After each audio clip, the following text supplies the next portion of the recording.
Motivation is a business that is being sold to you, and the more you consume it, the more you need it.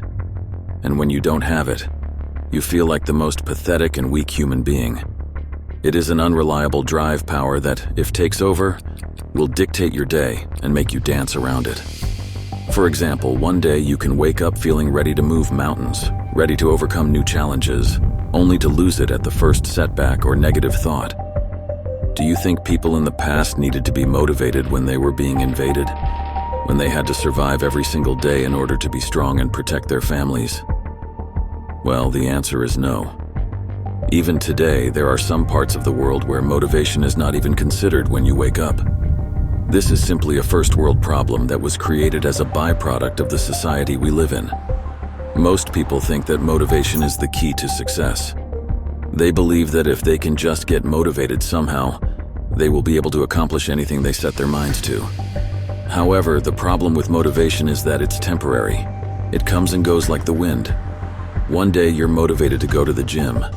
The next day you didn't sleep that well, so you find your excuse to let that day pass. So what's the catch? Why is everyone talking about it, and why is everyone trying to make people motivated? There is an abundance of content on YouTube about it. Books, gurus, self-help conventions, and meetings that glorify it.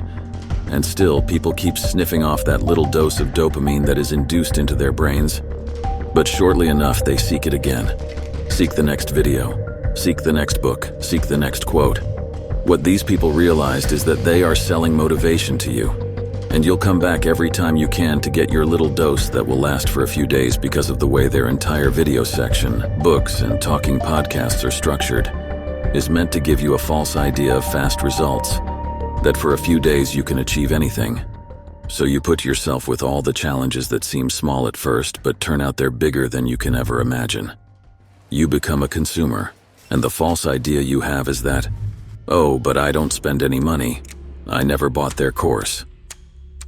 Well, you're wrong.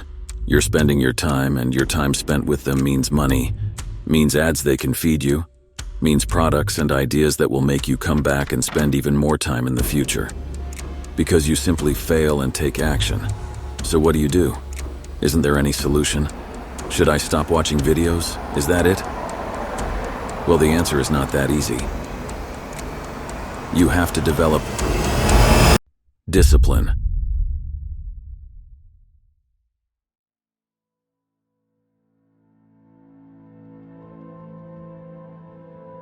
This is not a small dose of feeling good. Discipline means doing what you have to do even when it rains, even when you feel like shit, even when you're fighting against the odds. It's a constant habit of learning how to make yourself do things, even when those things seem like the hardest thing to do at the moment. Discipline is what could change the way you live because, unlike motivation, you can make use of it for the long term. You don't need it to finish your homework, your project, go to the gym, or start a business. You just do it.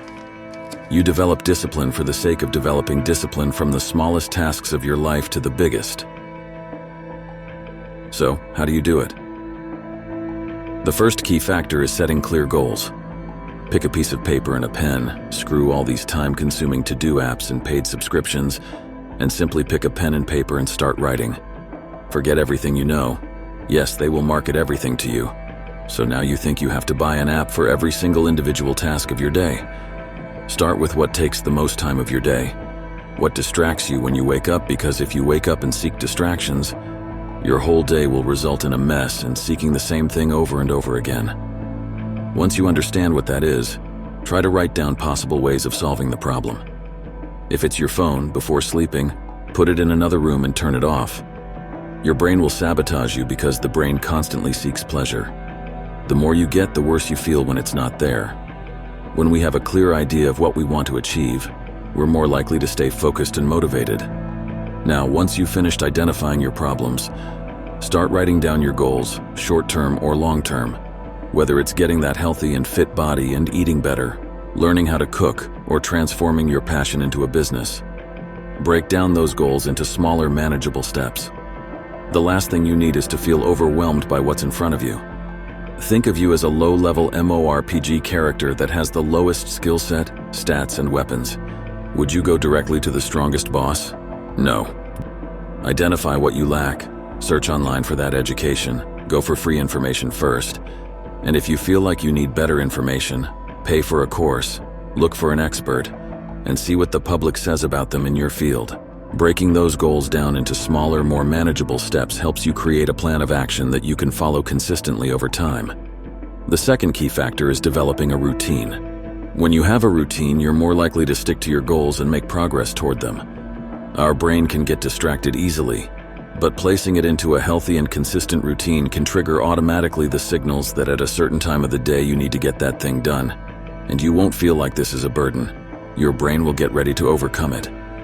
This routine might include things like waking up at the same time every day, exercising regularly, learning how to eat healthily, giving up on toxic habits and things that keep you down, and working on your goals for a set amount of time each day.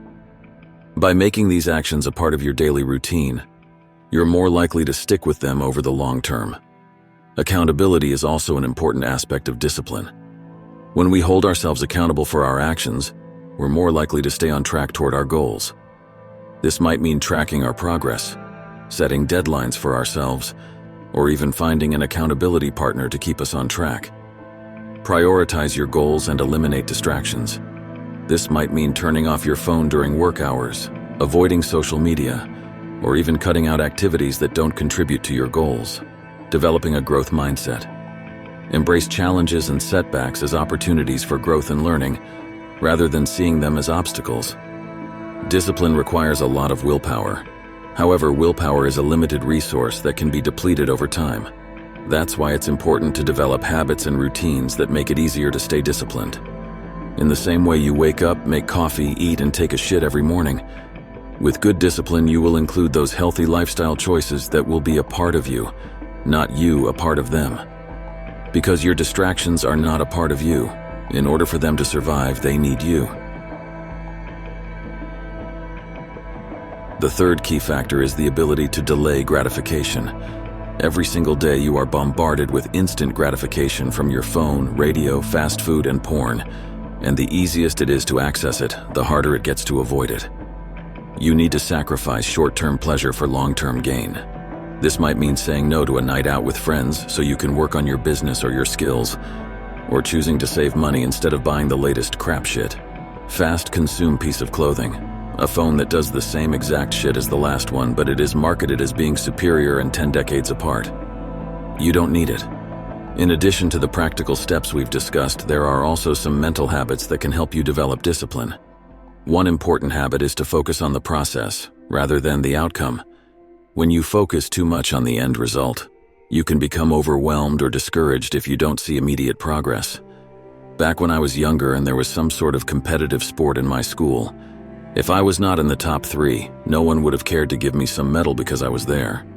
Instead, those who were better got that, and inside me I felt like a loser. But I also wanted to give my best the next time so I can have what they had. In a world where everybody wins something, nobody will give their all to achieving their goals. You need to cultivate a sense of purpose. Find anything you like. Find purpose in that thing. When you have a strong sense of purpose, you're more likely to stay committed to your goals, even when things are not the way you like them to be. This might mean finding a cause that inspires you, or simply reminding yourself of why your goals are important to you. So when you feel like you're losing track of that, simply start putting down your mind with a pen and paper. It's that easy. This will not be an overnight process. It will take time and effort to create new habits, and you'll face setbacks along the way. But no matter what happens, 1 year from now on will still pass. Today will pass as well. And the person you will be 1 year from now will be the result of the actions you're going to take now, at this very moment. Don't die before your death.